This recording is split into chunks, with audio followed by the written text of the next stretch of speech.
A reading from the book of Mark, chapter 2, verse 18, through chapter 3, verse 30. Now John's disciples and the Pharisees were fasting. Some people came and asked Jesus, "How is it that John's disciples and the disciples of the Pharisees are fasting, but yours are not?"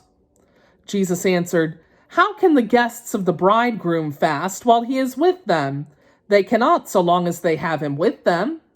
But the time will come when the bridegroom will be taken from them, and on that day they will fast. No one sews a patch of unshrunk cloth on an old garment.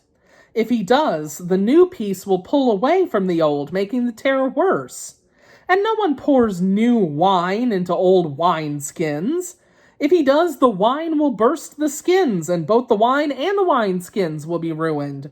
No, he pours new wine into new wineskins." One Sabbath, Jesus was going through the grain fields, and his disciples walked along. They began to pick some heads of grain. The Pharisees said to him, "Look, why are they doing what is unlawful on the Sabbath?" He answered, "Have you never read what David did when he and his companions were hungry and in need? In the days of Abiathar the high priest, he entered the house of God and ate the consecrated bread, which is lawful only for priests to eat. And he also gave some to his companions. Then he said to them, 'The Sabbath was made for man, not man for the Sabbath. So the Son of Man is Lord even of the Sabbath.'" Another time he went into the synagogue, and a man with a shriveled hand was there.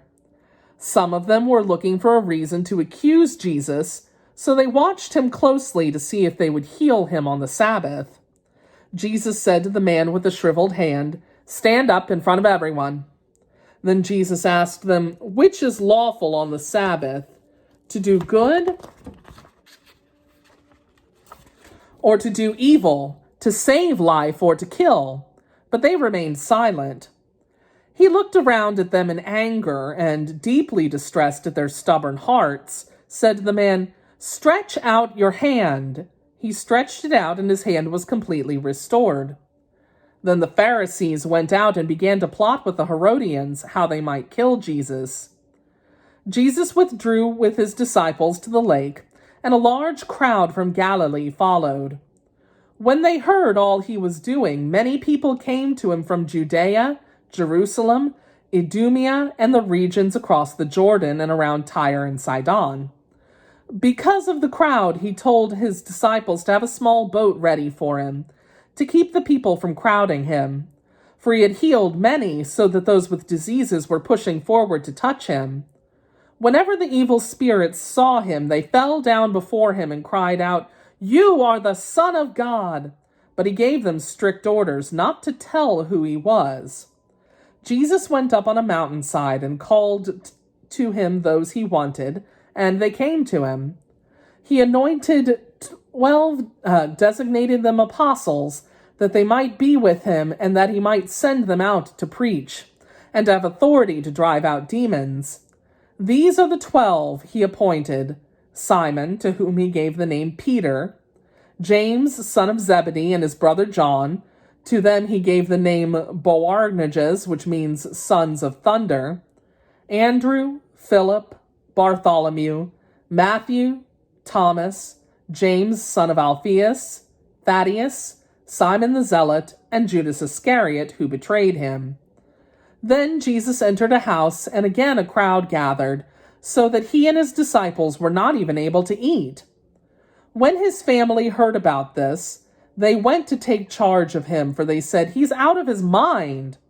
And the teachers of the law who came down from Jerusalem said, "He's possessed by Beelzebub.